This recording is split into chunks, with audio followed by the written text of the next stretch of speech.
오늘 주시는 말씀의 주제 한번 보시겠습니다. 시작. 네, 다시 한번요. 우리가 성경을 이해하실 때 신약 성경의 뿌리는 어디에 있다? 구약 성경에 있다. 구약 성경의 뿌리라고 한다면 신약은 어디에 들어갈까요? 뿌리가 열매를 맺겠지, 그지요? 그래서 신약 성경은 열매와 같습니다. 그래서 구약 성경은 뿌리, 신약 성경은 열매. 구약 성경은 예언, 신약 성경은 성취. 구약 성경은 모형, 신약 성경은 실체. 라고 하는 이런 것들을 우리가 이해하시면서 오늘 본문의 말씀을 한번 생각해 보시고 성찬해 주시는 이 말씀을 우리가 가슴에 새기면서 영원한 생명의 떡이신 예수 그리스도를 날마다 먹고 마시면서 영원한 생명의 삶을 살아가시기를 주님의 이름으로 축복합니다. 오늘 본문 6장을 이해하시려면 요한복음 5장의 말씀을 한 구절 이해하셔야 되는데 그 5장 39절 우리 찾아서 한번 같이 합독하겠습니다. 시작. 내가 성경에서 영생을 얻은 줄 생각하고 성경을 연구하거니와 이 성경이 곧 이를 가르쳐 나타나는 것입니다. 자, 거기에 성경을 상고하거니와 라고 했는데 예수님 시대의 성경은 무슨 성경일까요? 구약 성경입니다. 그러면 그 시대의 율법사들이나 바리새인들이 성경을 열심히 상고하고 공부했는데 구약 성경을 공부했단 말이에요. 그런데 예수님이 뭐라고 말씀하시는가 하면 구약 성경을 열심히 공부해보면 공부할수록 누구에 관해서 하신 말씀입니다? 예수님에 관해서 하신 말씀입니다. 그렇게 말씀을 해주셨습니다. 그래서 5장 39절을 이해하면서 연결로 6장을 보시면은요, 예수님께서 무엇을 말씀하시려고 하는가 하는 것을 알 수 있는데, 구약에서는 예수님 자신이 이스라엘 백성이 광야 40년 생활할 때 무엇으로 여기 표현을 해 놓으셨어요? 만나로 표현해 놓았지, 그지요? 그런데 구약 성경의 광야에서 내려주셨던 만나는 무슨 만나였는가 하면은 육신의 배를 부르게 하는 만나, 떡이었습니다. 양식이었습니다. 그런데 구약 시대의 광야 40년 생활에 하나님께서 내려주신 그 만나는 떡은, 양식은 육신의 배를 부르게 했지만 광야에서 죽었습니까? 살았습니까? 연수가 다함에 광야에서 죽었습니다. 그런데 오늘 예수님이 6장에서 뭘 말씀하시는가 하면 예수님 자신은 그 광야의 만나와 같이 어디서 오신 분이라고요?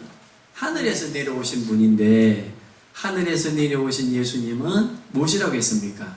자신이 영원한 생명을 주는 떡이라고 그렇게 비유하시면서 제자들에게 말씀하시고 또 우리들에게 말씀하고 계십니다. 그래서 비교하면서요, 구약 광야 시대 때 주신 만나도 어디서 왔어요? 하늘에서 내려왔지만 그 만나는 육신의 배를 채우는 것이었지 영원히 살지 못하는 양식이었는데, 신약에는 예수님이 하늘에서 내려온 구약의 만나와 같지만 예수님은 영원한 생명의 떡으로서 예수님을 믿고 예수님을 구원자로 고백하는 모든 성도는 하늘에서 내려온 생명의 떡이신 예수님을 먹고 마시는 것과 같아서 땅에서만 산다 아니면 영원히 산다? 영원히 산다. 자, 우리가 이제 오늘 처음 오신 분들도 있고 우리 신앙생활 하시는 성도님들도 있는데 오늘 이 말씀의 내용을 잠깐 이해하면서 본문 6장의 구조를 한번 보면은요, 6장 1절에서 시작되어지는 게 500여의 사건을 소개하고 있습니다. 얼마나 많은 사람이 따라왔습니까? 또 풍랑이는 바다를 잠잠케 하시는 예수님으로 또 소개가 되어지고 있습니다. 그러니까 많은 사람들이 기적을 보면서 따랐겠습니까? 안 따랐겠습니까? 많이 따랐습니다. 그런데 예수님께서 갑자기 무엇을 말씀하는가 하면, 제가 방금 서론에 말씀드린 대로 너희는 광야의 만나를 아느냐? 광야의 만나는 하늘에서 내려왔지만 먹음으로 육신의 배는 채웠지만 영혼이 살았다 아니면 죽었다? 죽었다. 그런데 다시 하늘에서 내려온 만나와 같이 하늘에서 내려온 예수님은 생명의 떡으로서 나를 먹고 마신다. 나를 먹고 마신다니까 예수님을 어떻게 먹겠습니까? 예수님을 살아 계시는 분을. 그것은 언유법인데 무엇을 말씀하시는가 하면 먹고 마신다고 하는 것은 믿음을 의미합니다. 그래서 하늘에서 내려온 만나이신 예수 그리스도를 어찌하면요? 믿으면 그 믿음으로 예수님은 우리에게 무엇을 주신다? 영원히 사는 영생을 주신다. 아멘. 구약의 만나와 신약의 만나가 되시는 예수님을 비교하면서 설명을 하니까 그렇게 많이 따라온 사람들이 헷갈리기 시작합니다. 그들은 무엇을 채우기 위해서 모였어요? 배를 채우고 병을 낫게 하는 그 예수님을 바라보고 기적과 이사를 표적을 행하는 주님을 바라보고 모였는데 어느 날 예수님께서 오늘 본문의 말씀으로 말씀하시니까 본문의 내용을 보면은요, 우리 자 52절 한번 보시겠습니다. 시작. 그러므로 유대인들이 서로 다투어 이르되 이 사람이 어찌 능히 자기 살을 우리에게 주어 먹게 하겠느냐 하면서요, 예수님의 말씀을 이해하지도 잘 못하고 의심하기도 하면서 웅성웅성 되었어요. 그런데 본문 6장에 우리 다시 60절 한번 보시기를 바랍니다. 시작. 제자들 여럿이 듣고 말하되 이 말씀은 어렵도다. 누가 들을 수 있겠느냐 하는데. 제자들도 어리둥절했어요. 그지요? 갑자기 예수님이 육신의 배를 500여의 기적을 통해서 그 빈들에 많이 배고파하는 사람들을 이적을 통해서 보리떡 5개와 물고기 2마리를 가지고 먹이셨던 그런 이적을 안 행해 주시고 이제는 뭐라고 말씀하시는가 하면 나를 믿고 나를 먹어야 된다. 그리하면 너희가 영원히 산다 라고 하는 말씀을 하시니까 그 많이 모인 사람도 이해를 못했지만 제자들도 이해를 못했어요. 그러니까 예수님께서 다시 자 우리 53절부터 마지막 절까지 한번 보시기를 바랍니다. 시작. 예수께서 이르시되 내가 진실로 진실로 너희에게 이르노니 인자의 살을 먹지 아니하고 인자의 피를 마시지 아니하면 너희 속에 생명이 없느니라. 여기 먹고 마신다라고 하는 의미는 무엇을 말씀하시려고 하는 상징이다? 믿음을 말씀하시려고 하는 게다. 그지요? 자 54절입니다. 시작. 내 살을 먹고 내 피를 마시는 자는 영생을 가졌고 마지막 날에 내가 그를 다시 살리리니 내 살은 참된 양식이요 내 피는 참된 음료로다. 내 살을 먹고 내 피를 마시는 자는 내 안에 거하고 나도 그의 안에 거하나니 살아계신 아버지께서 나를 보내심에 내가 아버지로 말미암아 사는 것 같이 나를 먹는 그 사람도 나로 말미암아 영원히 살리라. 이것은 하늘에서 내려온 떡이니 조상들이 먹고도 죽은 것과 같이 아니하여 이 떡을 먹는 자는 영원히 살리라. 이 말씀은 예수께서 가버나움에서 가르치실 때에 하셨느니라. 자, 우리가 이제 구조를 다시 한번 보시면요, 내가 하늘에서 내려온 생명의 떡이다. 나를 먹으면 영원히 산다. 나를 믿으면 영원히 산다. 라고 말씀하시니까 모였던 사람들도 어리둥절, 이해를 못하고 제자들도 이해를 못하니까 다시 53절부터 59절까지 반복하신다 그지요. 다시 진실로 진실로 너희에게 이르노니 나를 믿는 자는 영생을 얻는다. 나를 믿는 것은 나를 먹고 마시는 것과 같다. 그러므로 나 예수가 곧 너희에게 만나와 같고 영원한 생명의 양식이다. 그렇게 이제 말씀하시니까 제자들도 헷갈리고 많이 모인 사람들도 갑자기 예수님이 왜 저런 소리를 하지? 예수님이 이상해지셨나? 라고 생각하면서 어떤 현상이 일어나는가 하면 우리 다시 한번 본문을 돌아가서 66절 한번 보시겠습니다. 66절 보십니다. 66절에서 69절까지 한번 보시겠습니다. 시작. 그때부터 그의 제자 중에서 많은 사람이 따라오고 다시 그와 함께 다니지 않으더라. 예수께서 12제자에게 이르시되 너희도 가려느냐? 시몬 베드로가 대답하되 주여 영생의 말씀이 주께 있사오니 우리가 누구에게로 가오리까? 우리가 주는 하나님의 거룩하신 자인 줄 믿고 알았사오나이다. 자, 어떤 현상이 일어났어요? 이해가 안 되고 이상한 말씀을 하시니까 그 많이 모였던 사람들이 다 떠나고 누구만 남았어요? 예수님의 제자들만 남았어요. 예수님의 제자들 만나면 거기에 예수님이 또 말씀하십니다. 너희도 가겠느냐? 저들과 같이. 그러니까 베드로의 유명한 두 번째 신앙 고백입니다. 어떤 고백을 했습니까? 주님, 영생이 주께 있는 것을 어찌했습니다? 믿고 알았사온데 우리가 뉴게로 가겠습니다. 주님이 하늘에서 내려온 양식, 우리를 영원한 생명으로 인도하는 양식인 줄로 믿습니다.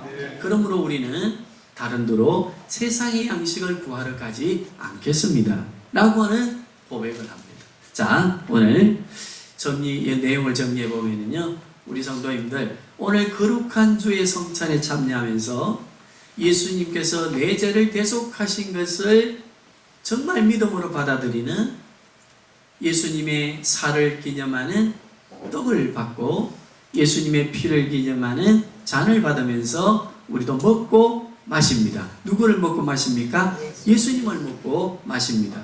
예수님을 먹고 마시는 이유는 예수님이 누구이신 것을 믿는다? 내 죄를 씻어주시기 위해서 십자가에서 죽으시고 그리고 피 흘리시고 살찌져 피 흘리시고 죽으셨다가 3일 만에 우리에게 영원한 생명을 주시기 위해서 어찌하셨다? 부활하셔서 보좌 우편에 지금도 우리를 위해서 일하고 계신다고 하는 것을 믿는 믿음, 그것을 예수님은 무엇으로 표현을 하셨습니까? 나를 먹고 나를 마시는 것과 같다 라고 이제 말씀을 하셨거든요. 그랬더니 기적을 보고 따라온 사람들도 헷갈려서 다 떠났어요. 제자들에게 물었어요. 너희도 그러면 떠나겠느냐? 베드로의 고백입니다. 다시 영생이 주께 있사온데 우리가 믿고 알았으므로 우리가 뉴게로 가겠습니까? 자, 우리 성도님들, 우리는 성찬에 참여하지만 우리도 이 성찬의 의미가 무엇인지에 대해서 그 시대에 모였던 2000년 전 예수님을 따라다니면서 기적을 보고 기적을 통해서 병을 낫고 배를 채우기를 원했던 그분들처럼 우리도 예수님이 내가 생명의 떡이다, 나를 먹고 마셔야 된다 라고 말씀하실 때에 우리도 이해가 되지 않고 우리도 예수님을 떠나는 삶을 살 수 있습니까? 없습니까? 살 수 있습니다. 오늘 이 말씀을 기억하시면서 우리는 어떤 성도의 자리에 굳게 서서 주의 성찬에 참여해야 되는가 하면 믿고 알았습니다. 주님이 영원한 생명이요 영원한 생명의 떡이신 것을 믿고 알았습니다. 그리고 예수님을 믿고 사는 성도에게는 영원히 죽지 않는 생명을 주신 것을 믿습니다. 라고 하는 이 고백을 가지고 우리가 주의 성찬에 참여해야 안 되겠습니까? 자, 주의 성찬에 참여하는 우리들에게는 과제가 있습니다. 다른 말로 하면 숙제가 주어지는데 어떤 숙제가 주어지는가 하면 예수님이 나에게 영원한 생명을 주시는 생명의 떡이라고 하는 것을 믿는다면 우리가 빈들녘에 있는 인생의 삶의 공고한 환경 속에서 살아가는 이 세상에 예수 믿지 않는 사람들에게 예수님의 그 생명의 떡을 어찌해야 되겠습니까? 전해서 먹여야 되겠지, 그지요? 그러면 우리에게는 다부진, 주의 성찬에 참여하는 우리 성도들은 각오가 있어야 되는데 어떤 각오를 가져야 되는가 하면요. 제가 지금 20년 전에 드라마 김탁구를 보고 있습니다. 탁구를 보면서 저는 이번에 설교의 내용을 참 감명 있게 전 은혜를 받았습니다. 팔봉 선생님에게 가서 탁구가 빵을 배우는데 팔봉 선생님이 탁구에게 빵을 만드는 장인으로서의 과제를 줍니다. 예수님은 우리에게 너희가 내가 생명의 떡인 것을 믿느냐? 믿습니다. 라고 고백하는 우리에게 무엇을 주셨다고요? 과제를 주셨어요. 어떤 과제를 주셨는가? 탁구와 팔봉 선생님의 이해를 하시면서 한번 정리해 보시길 바랍니다. 팔봉 선생님이 탁구에게 뭐라고 말씀하시는가 하면 탁구야, 내가 빵을 만드는 것은 3가지의 과제를 가지고 있으니까 이걸 이해하면서 해야 된다. 첫째, 모든 사람의 배를 부르게 하는 빵을 만들어야 된다. 어떤 빵을 만들어야 된다?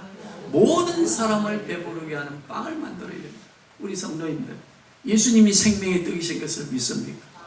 내가 그 주님의 떡을 먹고 주님을 믿고 내가 영원한 생명을 가졌다고 하는 것을 믿습니까? 그러면 나 혼자만 먹고 마시면 그게 욕심장애 아닙니까? 모든 사람을 배부르게 하는 생명의 떡이신 예수 그리스도를 점원하여서 모든 사람을 배부르게 하는 전도자의 삶이 되어야 됩니다. 나만 믿고 나만 먹고 나만 천당 가면 된다. 그것은 성찬의 진정한 예수님의 마음이 아닙니다. 자, 두 번째 뭐라고 말씀하시는가 하면 빵을 만드는 내가 빵으로 행복해야 된다. 두 번째 뭐라고요? 빵으로 내가 뭐 해야 된다? 행복해야 된다. 예수 그리스도의 생명을 우리가 가졌다고 한다면 예수님을 영원한 생명의 떡으로 우리가 믿고 우리가 살아가고 있다고 한다면 신앙생활을 하고 있다고 한다면 영원한 생명의 떡이신 예수님으로 우리는 기쁩니까? 아니면 힘듭니까? 기뻐해야 됩니다. 즐거워해야 됩니다. 기뻐하라, 감사하라. 하나님께서 너희를 향하신 예수 그리스도 안에서 너희를 향하신 하나님의 뜻이다 말씀하셨거든요. 우리가 예수를 믿는 우리에게 샬롬과 기쁨과 찬양과 감사가 넘쳐날 때 우리는 많은 사람들에게 생명의 떡이신 예수 그리스도를 나누어 주게 되고 먹일 수 있습니다. 그리고 세 번째 과제를 뭐라고 주셨는가 하면 한번 따라하겠습니다. 세상을 행복하게 만드는 빵을 만들어야 된다. 배도 채워주고 삶을 행복하게 하고 예수 그리스도를 떡으로 먹은 너 자신도 기뻐하고 행복해하는 그 빵을 만들어야 된다. 오늘 우리가 예수님 자신이 예수님을 떡이라고 비유하시면서 우리에게 말씀하시면서 네가 생명의 떡으로 나를 믿고 먹었느냐? 그렇다면 너는 이 세상을 향해서 어떤 떡, 어떤 빵을 만들기를 원하느냐? 따라합시다. 모든 사람을 배부르게 하는 떡. 내가 먹고 내 자신을 행복하게 하는 떡. 이 세상을 행복하게 만드는 떡. 시간이 짧으니까 설명 안 해도 성령 하나님께서 가르쳐 주실 줄로 믿습니다. 이 3가지 의미가 무엇인지. 나만 먹으면요 비만해져요. 먹는 것도 돈 들고 빼는 것도 돈 들어요. 이게 참 골치 아프거든요. 역기능적 어떤 우리 몸에 구조가 있는. 자, 우리는 어제 독도를 지키는 소방 헬기가 추락을 했습니다. 거기에 7명의 탑승자들이 순직을 했습니다.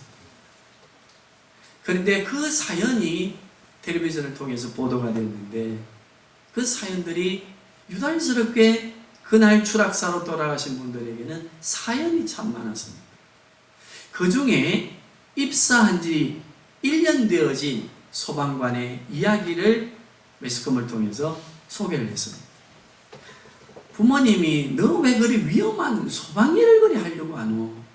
이왕 공무원 어려운 공무원 시험 치는 거 다른 걸 치면 안 되겠나? 그래 하니까 그 소방관이 대답하기를 다른 사람의 생명을 살리는 일이니까 어머니 안전합니다. 다른 사람의 생명을 살리는 일이니까 직업이니까 안전합니다. 그리고 그 일을 내가 해야 안 되겠습니다.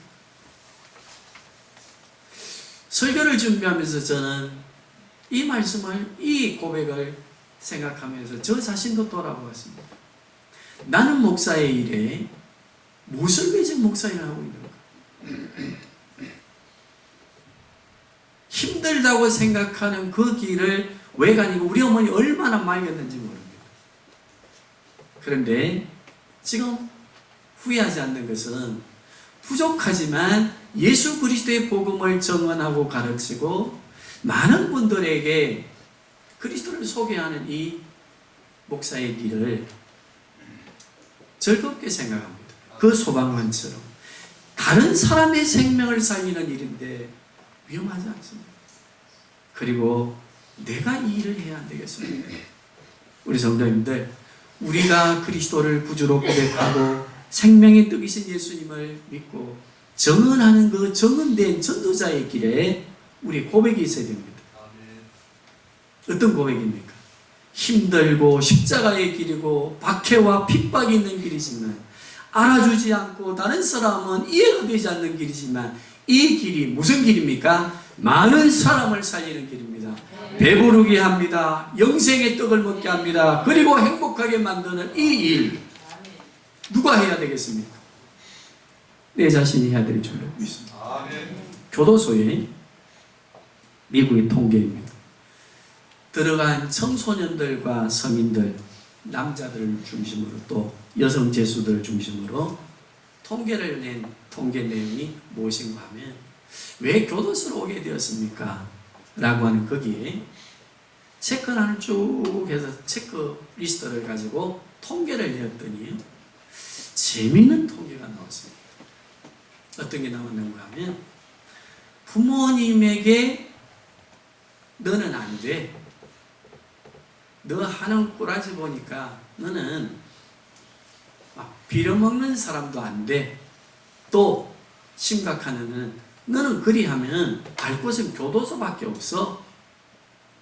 라고 하는 환경적인 언어를 듣고 환경 속에서 자란 사람들이 80% 이상이 교도소를 왔다는 겁니다. 오늘 주보에 보시면요, 성격이 무엇인가에 대해서 기록해 놓았습니다. 자, 나중에 보시고 주목하시기 바랍니다. 우리의 언어에는 그리스도를 떡으로 먹고 마시면서 이 땅을 행복하게 만들어야 되는 우리들에게는 중요한 하나의 예수님의 말씀이, 명령이 주어져 있는데 그게 무엇인가 하면요, 한번 따라 합시다. 언어는 자기를 파괴시키고 자기의 미래를 예언한다. 이것을요, 자기 파괴적 자기 예언이라고 합니다. 무엇이 그렇게 만들까요? 나는 안 돼. 나는 불행한 가정에 태어났는데 뭐 해봤자 뭐 되겠어? 우리의 젊은이들과 우리의 자녀들 들어야 됩니다. 우리 자신이 그렇게 생각한다고 한다면 내 자신을 파괴시킵니다. 내 자신의 미래에 대해서 내가 예언하고 있습니다. 그대로 될까요? 안 될까요? 그대로 될 수밖에 없습니다.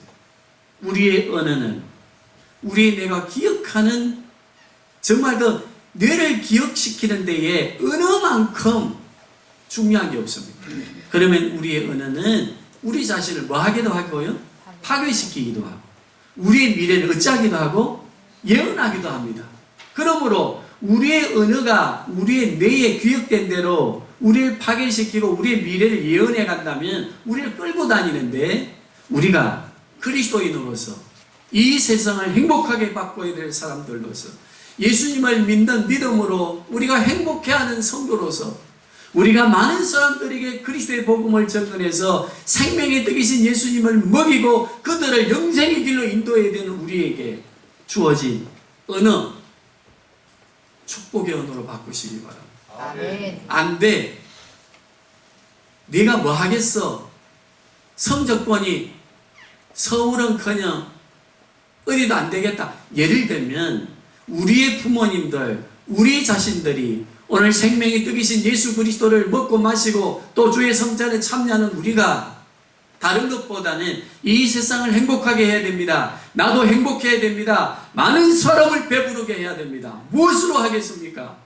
돈이 없어 못하고 시간이 없어 못하고 다 못하지만 하나님께서 우리에게 베풀어 주신 은혜 있습니다. 할 수 있는 능력 있는 혀의 권세를 주셨습니다. 무슨 권세입니까? 우리를 파괴시키기도 하고 우리를 회복도 시킵니다. 우리의 미래에 대해서 우리가 파괴된 대로 미래를 만들어가기도 하지만 우리의 미래에 대하여 파괴된 것이 아니라 행복을 바꾸고 행복을 만들어가는 삶을 살도록 하는 게 우리의 언어입니다. 우리 성도님들 이 말씀 기억하시고 주의 거룩한 성찬에 참여할 수 있기를 바랍니다. 아멘. 우리의 언어를 살펴야 됩니다. 열심히 2달 동안 뛰었는데도 수입이 없어. 결과가 없어. 역시 안 되는구나. 그 사람은 자기의 파괴적 언어에 의해서 미래에 대한 게 점쳐집니다. 3달 못 넘깁니다. 그 직장 그만두게 되어 있습니다. 할 수 있어. 하나님이 도와주시고 나에게 주어진 능력이야. 재능이 있어. 지금은 안 되지만 내가 왜 실수하고 잘 안 되는가 자신을 살피고 고쳐가고 그리고 나는 이러한 목표를 가지고 살아가면 언제가 몇 년 되는 것이 될 거야. 긍정적이고 비전 있는 미래에 대한 예언적 예측을 하게 되어지면 또 우리의 삶이 그러한 미래로 만들어지는 줄 믿습니다. 우리 성도입니다. 300명 입술은 뉘우치고 있는데 뇌는 입력합니다. 되겠나? 파괴적입니다. 주여 상장하면서 우리가 아무리 외치고 성찬에 참여하면서 각오한다 하지만은 이게 무슨 의미지? 라고 하는 우리의 마음과 우리의 기억들, 우리 미래를 예언해 줍니다. 그러면 파괴적인 예언은 이루어진다 안 이루어진다? 이루어지는데 파괴적으로 이루어집니다. 사업하시는 우리 성도님들 어렵습니다.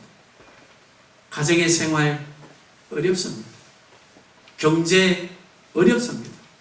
자녀들의 미래를 바라보면 암울하고 답답할 때가 많습니다. 그러나 우리의 자녀들 향해 축복하십시오.